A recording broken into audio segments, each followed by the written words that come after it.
Hi good morning. അപ്പോൾ നമ്മുടെ ഇന്നത്തെ റെസിപ്പി എന്ന് പറയുന്നത് ഒരു 4 മണി പലഹാരമാണ്. ഇഡ്ഡലിയാണ് കേട്ടോ. ഇഡ്ഡലി എന്ന് ഞാൻ പറയുന്നത് എന്താണെന്ന് വെച്ചിട്ടുണ്ടെങ്കിൽ നമ്മൾ ഇഡ്ഡലി തട്ടിൽ ഒഴിച്ചിട്ട് ഉണ്ടാക്കുന്നതുകൊണ്ടാണ് ഇഡ്ഡലി എന്ന് പറഞ്ഞത്. പക്ഷേ ഇത് മധുരമുള്ള ഇഡ്ഡലിയാണ്. നമുക്ക് വൈകുന്നേരം കഴിക്കാൻ പറ്റുന്ന പലഹാരമാണ്. രാവിലെ കഴിച്ചു എന്ന് വെച്ചിട്ട് കുഴപ്പമൊന്നുമില്ല. പക്ഷേ രാവിലെ നമ്മൾ കൂടുതലും ദോശ ഇഡ്ഡലി പോലെയുള്ള സാധാരണ കാര്യങ്ങളാണല്ലോ കഴിക്കുന്നത്. ഇത് റവ ഇഡ്ഡലിയാണ്, റവയുടെ മധുരമുള്ള ഇഡ്ഡലി. സാധാരണ റവ ഇഡ്ഡലി നമ്മൾ മധുരമില്ലാതെയാണ് ഉണ്ടാക്കാറുള്ളത്. അപ്പോൾ ഇതുപോലെ നിങ്ങൾ ഈ ഒരു സ്നാക്ക് ഉണ്ടാക്കി നോക്കിയിട്ടില്ലെങ്കിൽ ഉറപ്പായിട്ടൊന്ന് ട്രൈ ചെയ്ത് നോക്കിക്കോളൂ, നന്നായിട്ട് ഇഷ്ടപ്പെടും. അപ്പോൾ ഇങ്ങനെയാണ് നമുക്ക് നമ്മുടെ മധുരമുള്ള റവ ഇഡ്ഡലി ഉണ്ടാക്കുന്നത് നോക്കാം. അപ്പോൾ നമുക്ക് നമ്മുടെ ഇൻഗ്രീഡിയൻസ് നോക്കാം. നമ്മളിപ്പോൾ 1 കപ്പ് റവ എടുത്തിട്ടുണ്ട്. റോസ്റ്റഡ് റവയോ അൺറോസ്റ്റഡ് റവയോ ഏത് വേണമെങ്കിലും എടുക്കാം. അതുപോലെ തന്നെ 1/2 കപ്പ് പഞ്ചസാര എടുത്തിട്ടുണ്ട്. 1/2 കപ്പ് പഞ്ചസാര എന്ന് പറയുമ്പോൾ അത്യാവശ്യം മധുരമുള്ള റെസിപ്പിയാണ്. അപ്പോൾ നിങ്ങൾ നല്ല മധുരം വേണമെന്നുണ്ടെങ്കിൽ 1/2 കപ്പും 2 ടേബിൾ സ്പൂണും കൂടി എടുത്തോളൂ. പിന്നെ എടുത്തിരിക്കുന്നത് 3 മുട്ടയാണ്. പിന്നെ റൈസിൻസ് നിങ്ങളുടെ ഇഷ്ടത്തിന് എടുക്കുക, ക്യാഷ്നട്ട് നിങ്ങളുടെ ഇഷ്ടത്തിന് എടുക്കുക. ഞാനിപ്പോൾ ക്യാഷ്നട്ട് കുറച്ചും റൈസിൻസ് കൂടുതലും എടുത്തിട്ടുണ്ട്. ഒരു 4 ഏലക്ക എടുത്തിട്ടുണ്ട്. പിന്നെ എടുത്തിരിക്കുന്നത് നെയ്യാണ്. പിന്നെ വേണ്ടത് നമ്മുടെ ബേക്കിംഗ് പൗഡറാണ്. ബേക്കിംഗ് സോഡയല്ല, ബേക്കിംഗ് പൗഡർ, കേക്ക് ഉണ്ടാക്കുമ്പോൾ ചേർക്കുന്ന പൗഡർ. അപ്പോൾ ആദ്യം നമുക്ക് റവയും പഞ്ചസാരയും ചേർത്ത് നമ്മുടെ മിക്സിയുടെ ജാറിലേക്ക് ഒന്ന് മാറ്റിയിട്ട് പൊടിച്ചെടുക്കണം. നന്നായിട്ട് പൊടിഞ്ഞു കിട്ടണം റവയും പഞ്ചസാരയും. അപ്പോൾ ആദ്യം ഞാനിതൊന്ന് പൊടിച്ചെടുക്കട്ടെ. ഏലക്ക തൊലി കളഞ്ഞിട്ട് വേണം നമ്മൾ ചേർക്കാനായിട്ട്. ഏലക്ക തൊലിയോടുകൂടി ചേർക്കരുത് കേട്ടോ, അത് പ്രത്യേകം ശ്രദ്ധിക്കുക. ഞാനിപ്പോൾ ഏലക്ക എടുത്തു വെച്ചു എന്നേ ഉള്ളൂ എണ്ണം കാണിക്കാനായിട്ട്. ഞാൻ ഏലക്ക പൊടിയാണ് ചേർക്കാൻ പോകുന്നത്. അപ്പോൾ ഇത് ആദ്യം പൊടിച്ചെടുക്കട്ടെ. അപ്പോൾ നമ്മൾ നമ്മുടെ റവയും പഞ്ചസാരയും ചേർത്ത് പൊടിച്ചെടുത്തിട്ടുണ്ട്. പൊടിച്ചെടുത്ത് കഴിഞ്ഞിട്ട് ഒറ്റ തുറക്കരുത് കേട്ടോ, പതുക്കെ തുറക്കുക. ഇതിൽ നിന്ന് നന്നായിട്ട് പൊടി പറന്നുകൊണ്ടിരിക്കും. എന്താണെന്ന് വെച്ചാൽ റവയാണല്ലോ. അപ്പോൾ പഞ്ചസാരയുടെയും റവയുടെയും കാര്യം എല്ലാവർക്കും അറിയാവുന്നതാണ്. ഇതുപോലെ ഒന്ന് പുക വരുന്ന പോലെ പൊടി വന്നുകൊണ്ടിരിക്കും. ഇനി നമുക്കിതൊരു ബൗളിലേക്ക് മാറ്റാം. റവ പൊടിക്കുന്നത് എന്തിനാണെന്ന് വെച്ചിട്ടുണ്ടെങ്കിൽ നമുക്ക് വേഗം ബാറ്റർ സ്മൂത്ത് ആയി കിട്ടാനാണ് റവ പൊടിച്ചെടുക്കുന്നത്. ഇല്ലെങ്കിൽ നമുക്ക് റവ പൊടിക്കാതെ തന്നെ ഈ റെസിപ്പി ചെയ്യാം. അപ്പോൾ കുറേ സമയം നമ്മൾ വെയിറ്റ് ചെയ്യേണ്ടി വരും, മിക്സ് ചെയ്ത് വെക്കേണ്ടി വരും. ഇനി നമുക്ക് ഈ മിക്സിയുടെ ജാറിലേക്ക് നമ്മുടെ മുട്ട പൊട്ടിച്ചൊഴിക്കണം. മിക്സിയുടെ വലിയ ജാർ തന്നെ എടുക്കാൻ കേട്ടോ എപ്പോഴും നമുക്ക് എളുപ്പം. എന്താണെന്ന് വെച്ചാൽ എല്ലാം ചേർത്ത് മിക്സ് ചെയ്യാൻ എളുപ്പം ചെറിയ ജാറിനേക്കാൾ വലിയ ജാറാണ്. 3 മുട്ടയും ജാറിലേക്ക് ഒഴിക്കുക. അതുപോലെ തന്നെ നമ്മുടെ നെയ്യ് ഉണ്ടല്ലോ, നെയ്യ് ഒരു 2 ടേബിൾ സ്പൂൺ ചേർത്ത് കൊടുക്കുക. പിന്നെ നമ്മൾ ചേർക്കുന്നത് ഏലക്ക അല്ലെങ്കിൽ ഏലക്കപ്പൊടി. ഏലക്ക ആണെങ്കിൽ നിങ്ങൾ തൊലി മാറ്റിയിട്ട് 4 ഏലക്ക ചേർക്കുക. ഏലക്കപ്പൊടിയാണെങ്കിൽ 1 ടീസ്പൂൺ ഏലക്കപ്പൊടി ചേർക്കുക. എന്താണെന്ന് വെച്ചാൽ മുട്ടയുടെ ഫ്ലേവർ വരാതിരിക്കാനാണ് നമ്മൾ 1 ടീസ്പൂൺ ഏലക്കപ്പൊടി ചേർക്കുന്നത്. ഏലക്കപ്പൊടി താല്പര്യമില്ലാന്നുണ്ടെങ്കിൽ 1/2 ടീസ്പൂൺ വാനില എസൻസ് ചേർത്താലും മതി കേട്ടോ. അപ്പോൾ ടേസ്റ്റ് 2 ആയിരിക്കും. ഏലക്കപ്പൊടിയുടെ ടേസ്റ്റ് അല്ലല്ലോ നമ്മുടെ വാനില എസൻസ് ചേർക്കുമ്പോൾ ഉണ്ടാവുന്നത്. ഇനി നമുക്കിതൊന്ന് നന്നായിട്ട് ബീറ്റ് ചെയ്തെടുക്കാം. ഇപ്പോൾ നമ്മുടെ ബേക്കിംഗ് പൗഡർ ചേർക്കരുത്. ഇതൊന്ന് ബീറ്റ് ചെയ്ത് കഴിഞ്ഞിട്ട് ബേക്കിംഗ് പൗഡർ ചേർക്കാം. ഇപ്പോൾ നമ്മൾ നമ്മുടെ മുട്ടയുടെ മിക്സ് എന്താ നന്നായിട്ട് മിക്സിയിലൊന്ന് അടിച്ചെടുത്തിട്ടുണ്ട്. 1 മിനിറ്റ് പോലും അടിക്കണ്ട കേട്ടോ, അധിക സമയം അടിക്കാതെ വേഗം തന്നെ മിക്സ് ആയി കിട്ടും നമുക്ക്. ഇനി നമുക്കിതിലേക്ക് നമ്മൾ നേരത്തെ പൊടിച്ചു വെച്ചിരിക്കുന്ന നമ്മുടെ റവയും പഞ്ചസാരയും ചേർന്ന മിക്സ് ഉണ്ടല്ലോ അതിട്ട് കൊടുക്കാം. ഒരു 1/2 ടീസ്പൂൺ ബേക്കിംഗ് പൗഡർ, പ്രത്യേകം ശ്രദ്ധിക്കുക, ബേക്കിംഗ് സോഡയല്ല ബേക്കിംഗ് പൗഡറാണ്. 1/2 ടീസ്പൂൺ മതി. 1 പിഞ്ച് ഉപ്പും കൂടി ചേർക്കണം. ഇനി നമ്മുടെ പഞ്ചസാരയുടെ മധുരം ഒന്ന് ബാലൻസ് ചെയ്യാനാണ് നമ്മൾ 1 പിഞ്ച് ഉപ്പ് ചേർക്കുന്നത്. ഇനി നമുക്കിതൊന്ന് നന്നായിട്ട് മിക്സ് ചെയ്തെടുക്കാം. എന്താണെന്ന് വെച്ചാൽ നമ്മുടെ മിക്സ് കറക്റ്റായി കിട്ടണമെങ്കിൽ നമ്മൾ ഒന്നുമില്ലെങ്കിൽ ഒരു വിസ്ക് യൂസ് ചെയ്തിട്ട് മിക്സ് ചെയ്തെടുക്കുക, അല്ലെങ്കിൽ മിക്സിയിൽ തന്നെ അടിച്ചെടുക്കുക. ഇതിലേതായാലും കുഴപ്പമില്ല.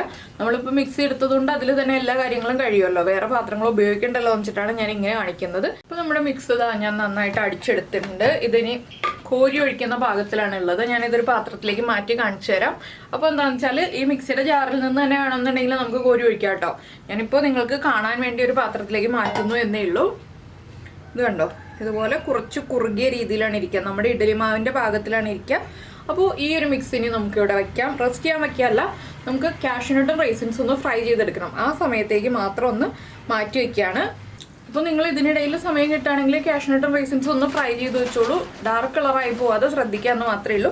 അപ്പോൾ ഈ മിക്സ് ഇവിടെ ഇരിക്കട്ടെ. ഞാനൊന്ന് കാഷ്യൂനട്ടും റൈസിൻസും ഫ്രൈ ചെയ്തിട്ട് ഇഡ്ഡലി പാത്രത്തിൽ വെള്ളം വെച്ചിട്ടുണ്ട്, അതൊന്ന് തിളച്ച് വരട്ടെ. ആ സമയത്ത് നമുക്ക് ബാക്കിയുള്ള കാര്യങ്ങൾ ചെയ്യാം.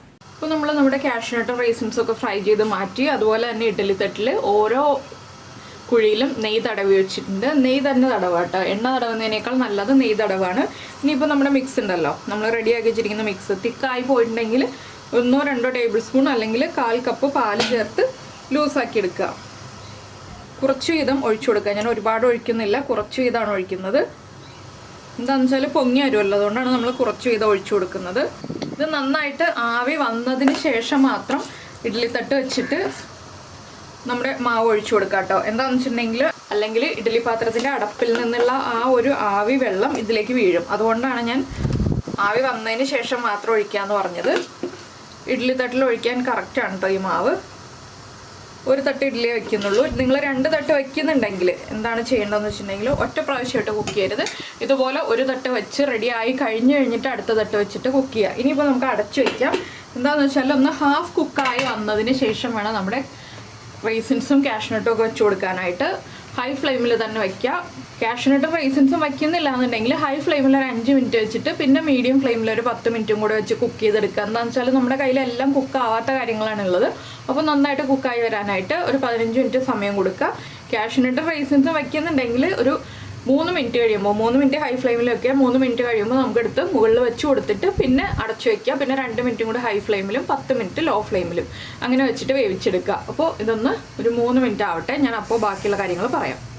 അപ്പോൾ നമ്മളിപ്പോൾ വെച്ചിട്ട് ഒരു 3 മിനിറ്റ് ആയി. ഇനി നമുക്കിതിലേക്ക് കാഷ്നട്ടും റൈസിൻസും വെച്ച് കൊടുക്കാം.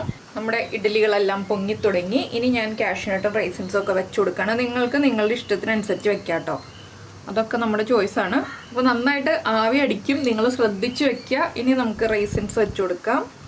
എന്താണെന്ന് വെച്ചാൽ നമ്മൾ ഈ മാവ് ഒഴിക്കുമ്പോൾ തന്നെ വെച്ചിട്ടുണ്ടെങ്കിൽ കറക്റ്റ് ആവില്ല. അതുകൊണ്ടാണ് നമ്മൾ മാവ് ഒഴിക്കുമ്പോൾ തന്നെ വെക്കാതെ ഇതുപോലെ ഇടയ്ക്ക് ഒന്ന് കുക്കായി വരുമ്പോൾ വെച്ച് കൊടുക്കുന്നത്. അപ്പോൾ തന്നെ ഏകദേശം കുക്കായി തുടങ്ങുന്നുണ്ട്. പക്ഷേ ഇൻസൈഡ് കുക്കാവാനായിട്ട് കുറച്ച് ടൈം എടുക്കും. അപ്പോൾ നമ്മുടെ കാഷ്നട്ടും അതുപോലെ തന്നെ റൈസിൻസും ഒക്കെ വെച്ച് കഴിഞ്ഞിട്ടുണ്ട്.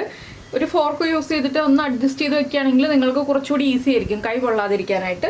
ഇനി നമുക്ക് വീണ്ടും അടച്ചു വെക്കാം. അപ്പോൾ ഇനി ഇത് കുക്കായി കഴിഞ്ഞിട്ട് കാണാം എങ്ങനെയുണ്ടെന്നുള്ളത്. ഇപ്പോൾ തന്നെ നിങ്ങൾക്ക് ഏകദേശം ഒരു ഐഡിയ കിട്ടിയിട്ടുണ്ടാവും. അപ്പോൾ ഇനി കുക്കായി വരട്ടെ. അപ്പോൾ ഇതാ നമ്മുടെ സ്വീറ്റ് റവ ഇഡ്ഡലികളെല്ലാം നന്നായിട്ട് പൊങ്ങി വന്നിട്ടുണ്ട്, കുക്കായി കഴിഞ്ഞു. ഇനി നമുക്ക് ഫ്ലെയിം ഓഫ് ചെയ്തിട്ട് ഒന്ന് ചൂട് കുറഞ്ഞു വരുമ്പോൾ ഇഡ്ഡലി തട്ടിൽ നിന്ന് മാറ്റാം. ചൂടോടെ തന്നെ മാറ്റുകയാണെങ്കിൽ നമ്മുടെ കൈ പൊള്ളും. അതുകൊണ്ടാണ് ചൂട് കുറഞ്ഞു വരുമ്പോൾ മാറ്റുക എന്ന് പറയുന്നത്. അപ്പോൾ എന്തായാലും നിങ്ങളെല്ലാവരും ഈ റെസിപ്പി ഒന്ന് ട്രൈ ചെയ്ത് നോക്കട്ടോ. വൈകുന്നേരം ചായയുടെ കൂടെ കഴിക്കാൻ പറ്റിയ നല്ലൊരു പലഹാരമാണ്. അതുപോലെ തന്നെ കുട്ടികൾക്കൊക്കെ ആണെങ്കിലും വളരെ നന്നായിട്ട് ഇഷ്ടപ്പെടും. നമുക്ക് വളരെ ഈസി ആയിട്ട് ഉണ്ടാക്കാം. അധികം ഇൻഗ്രീഡിയൻസ് ഒന്നും വേണ്ടല്ലോ. നമ്മുടെ വീട്ടിലുള്ള കുറച്ച് ഇൻഗ്രീഡിയൻസും കുറച്ച് സമയം ഉണ്ടെന്നുണ്ടെങ്കിൽ, ഒന്ന് മിക്സിയിൽ കറക്കിയെടുക്കാനുള്ള ഒരു സമയം ഉണ്ടെന്നുണ്ടെങ്കിൽ നമുക്ക് എളുപ്പത്തിൽ ഉണ്ടാക്കാൻ പറ്റിയ പലഹാരമാണ്. അപ്പോൾ എല്ലാവരും ട്രൈ ചെയ്ത് നോക്കാൻ മറക്കരുത്. പിന്നെ നമ്മുടെ വീഡിയോ ഇഷ്ടമായി കഴിഞ്ഞിട്ടുണ്ടെങ്കിൽ ഒന്ന് ലൈക്ക് ചെയ്യാനും കമൻറ്റ് ചെയ്യാനും മറന്നു പോകരുത് കേട്ടോ. കുറേ പേര് കമൻറ്റ് ചെയ്യാതെ വീഡിയോ കാണുന്നുണ്ട്, അതുകൊണ്ടാണ് ഞാൻ ഇങ്ങനെ പറയുന്നത്. പിന്നെ നമ്മുടെ ചാനൽ ആദ്യമായിട്ട് കാണുകയാണെങ്കിൽ നമ്മുടെ വീഡിയോ പ്രസൻറ്റ് ചെയ്യുന്ന രീതിയൊക്കെ ഇഷ്ടമായെന്നുണ്ടെങ്കിൽ നമ്മുടെ ചാനൽ ഒന്ന് സബ്സ്ക്രൈബ് ചെയ്ത് സപ്പോർട്ട് ചെയ്യണേ. സബ്സ്ക്രൈബ് ചെയ്യുന്നതിന് ഈ വീഡിയോയുടെ താഴെയുള്ള റെഡ് സബ്സ്ക്രൈബ് ബട്ടൺ ഒന്ന് ക്ലിക്ക് ചെയ്യുക. അതിൻ്റെ റൈറ്റ് സൈഡിലുള്ള ബെല്ലൈക്കണും ക്ലിക്ക് ചെയ്യുക. അപ്പോൾ ഓൾ എന്ന് പറഞ്ഞിട്ടൊരു ഓപ്ഷൻ കാണാം. ആ ഓളും കൂടി പ്രസ് ചെയ്തിട്ടുണ്ടെങ്കിൽ ഞാൻ എപ്പോഴും വീഡിയോ അപ്ലോഡ് ചെയ്യുമ്പോൾ നിങ്ങൾക്ക് നോട്ടിഫിക്കേഷൻ വരും. പിന്നെ ഇത് കുക്കായിട്ടുണ്ടോ എന്ന് നോക്കുന്നത് എങ്ങനെയാണെന്ന് വെച്ചിട്ടുണ്ടെങ്കിൽ, ഒന്നില്ലെങ്കിൽ നമുക്ക് വിരലുകൊണ്ട് ജസ്റ്റ് ഒന്ന് ടച്ച് ചെയ്ത് നോക്കാം. നമ്മുടെ വിരലിൽ ഒട്ടുന്നില്ലെങ്കിൽ കുക്കായിട്ടുണ്ട്. അല്ലെങ്കിൽ ഒരു ടൂത്ത് പിക്കോ ഒരു സ്ക്യൂവറോ യൂസ് ചെയ്തിട്ട് ജസ്റ്റ് ഒന്ന് കുത്തി നോക്കുക. നമ്മൾ കേക്കൊക്കെ കുത്തി നോക്കുന്ന പോലെ തന്നെ. അപ്പോൾ അതിൽ പിടിക്കുന്നില്ല എന്നുണ്ടെങ്കിൽ കുക്കായിട്ടുണ്ടെന്നാണ്. അപ്പോൾ ഇതിനെ ഒന്ന് ചൂട് മാറിയിട്ട് ഞാൻ പ്ലേറ്റിലേക്ക് മാറ്റാൻ പോവാണ്.